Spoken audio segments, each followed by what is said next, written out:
Hello, I'm Dr. Sameera. I'm a consultant general and laparoscopic surgeon at V9 Hospital, Begumpet. ఇవాళ మనం patient awareness సిరీస్లో thyroid disorders గురించి మాట్లాడుకుంటున్నాము. So దీంట్లో చాలా కామన్గా అడిగే క్వశ్చన్, థైరాయిడ్ ఉన్న ప్రతి పేషెంట్కి సర్జరీ అవసరమా అని అడుగుతూ ఉంటారు. సో దీన్ని అర్థం చేసుకోవాలి అని అంటే first we have to understand the thyroid diseases. So thyroid diseases అనేవి ప్రతిదీ నెక్లో స్వెల్లింగ్తో రావన్నమాట. కొంతమందిలో నెక్లో స్వెల్లింగ్ అసలు ఉండనే ఉండదు, కానీ hypo or hyperthyroidism features ఉంటాయి. అంటే దాని ఫంక్షనింగ్లో తేడా వచ్చిందనమాట. కొంతమందిలో ఫంక్షనింగ్ అబ్సల్యూట్లీ నార్మల్ ఉన్నప్పుడు, అంటే యూ థైరాయిడ్ స్టేట్ అంటాం, అంటే T3, T4, TSH అన్ని నార్మల్ లెవెల్స్లో ఉన్నప్పుడు కూడా నెక్లో స్వెల్లింగ్ డెవలప్ అవుతుంటుంది. దీనికి రకరకాల కారణాలు ఉంటాయి. సో నెక్లో స్వెల్లింగ్ రావడానికి కారణాలు మెయిన్గా అయోడిన్ డెఫిషియెంట్గా ఉండే ఉప్పు తీసుకోవడము, అయోడిన్ డెఫిషియెంట్ వాటర్ అండ్ ఆ బెల్ట్స్లో ఉండే పీపుల్, ఎస్పెషల్లీ నల్గొండ లాంటి ఏరియాస్ నుంచి వచ్చేవాళ్ళు గ్రౌండ్ వాటర్లో అయోడిన్ తక్కువ ఉంటుంది కాబట్టి దానివల్ల కూడా నెక్లో స్వెల్లింగ్ స్లోగా డెవలప్ అవుతుంటుంది. ప్యూబర్టీ ఆర్ ప్రెగ్నెన్సీ టైంలో కూడా నెక్లో స్వెల్లింగ్ డెవలప్ అయ్యే అవకాశం ఉంటుంది.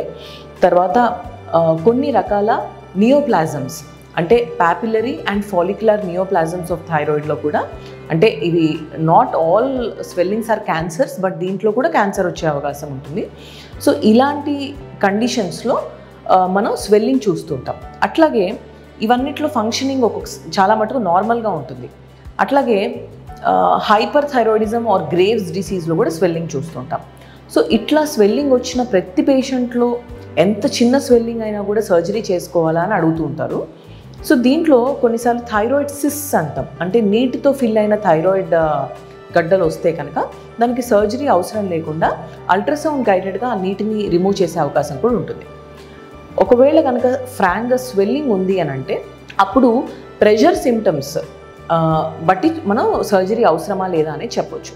అంటే మింగేటప్పుడు లిక్విడ్స్ కానీ సాలిడ్స్ కానీ మింగేటప్పుడు, లేదా ఊపిరి తీసుకునేటప్పుడు ఇబ్బంది ఏమన్నా ఫీల్ అయితే, లేకపోతే స్వెల్లింగ్ సైజ్ ఏమన్నా పెరుగుతున్నట్టు అనిపిస్తే, స్వెల్లింగ్లో కొత్తగా పెయిన్ ఏమన్నా స్టార్ట్ అయితే, ఆర్ ఇవన్నీ రీజన్స్ లేకపోయినా కూడా అన్సైట్లీ అపియరెన్స్, అంటే కాస్మెటికల్గా ప్రతి ఒక్కళ్ళు నెక్లో స్వెల్లింగ్ ఉంది ఏంటి అని అడుగుతూ ఉంటారు, అది ఇబ్బందికరంగా ఉంది, ఆ స్వెల్లింగ్ ఏదో ఒక రోజు ఇబ్బంది పెడుతుందేమో, ఇప్పుడే తీయించేసుకుంటే బెటర్ అని అనుకునే వాళ్ళలో కూడా సర్జరీ ఈజ్ ఇండికేటెడ్. సో ఈ సర్జరీ అనేది either hemithyroidectomy or lobectomy or total thyroidectomy అని రెండు రకాల సర్జరీస్ ఉంటాయి. అంటే థైరాయిడ్ గ్లాండ్ని పూర్తిగా తొలగించాలా, లేదా ఓన్లీ ఒక సైడే తొలగించి ఇంకొక సైడ్ని రీటైన్ చేయాలా అనేది పేషెంట్ కండిషన్ బట్టి అండ్ అల్ట్రాసౌండ్ ఫైండింగ్స్ బట్టి ఉంటుంది.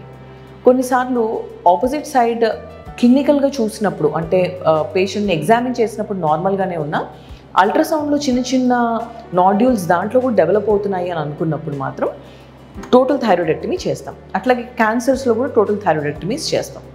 అదే కొంతమందిలో ఫాలిక్యులర్ నియోప్లాజమ్స్ ఉన్నాయి, బినైన్ లాగానే ఎక్కువగా అనిపిస్తున్నాయి, ఆపోజిట్ లోబ్ నార్మల్గా ఉంది అని అనుకున్నప్పుడు దాంట్లో లోబెక్టమీ ఆర్ హెమీథైరాయిడెక్టమీ, అంటే సగం థైరాయిడ్ గ్లాండ్ని మాత్రమే తీసి మిగిలిన దాన్ని రీటైన్ చేయడం ద్వారా సర్జరీ వల్ల వచ్చే కాంప్లికేషన్స్ని కూడా తగ్గించుకోవచ్చు. అట్లాగే లైఫ్ లాంగ్ థైరాక్సిన్ ట్యాబ్లెట్ వేసుకోకుండా కూడా పేషెంట్ని మనం సర్జరీ తర్వాత నార్మల్ ఫంక్షనింగ్ థైరాయిడ్ని వదిలేయడం వల్ల ఆ రకమైన రిలీఫ్ కూడా ఉంటుంది. సో ఇవి థైరాయిడ్లో చేసే రకరకాల surgeries, and it depends again, mostly it is different for different patients, depends totally on the problem, it's diagnosis and FNAC findings, and whether the patient is in euthyroid, hypo or hyperthyroidism. So ఇన్ని factors ఉన్నాయి కాబట్టి జనరలైజ్డ్గా చెప్పలేము. నెక్లో swelling ఉన్నప్పుడు మాత్రం తప్పనిసరిగా డాక్టర్ని approach అవ్వండి. వీలైనంత ఎర్లీగా సర్జరీ చేసుకుంటే వాటిలో మళ్ళీ వేరే రకమైన చేంజెస్ రావడము, లేకపోతే సైజ్ బాగా పెరిగిపోయి సర్జరీ డిఫికల్ట్ అయ్యి సర్జరీ చేసేటప్పుడు కాంప్లికేషన్స్ ఎక్కువ అవ్వడము, బ్లీడింగ్ ఎక్కువ అవ్వడం లాంటి ప్రాబ్లమ్స్ని అవాయిడ్ చేయొచ్చు. Thank you.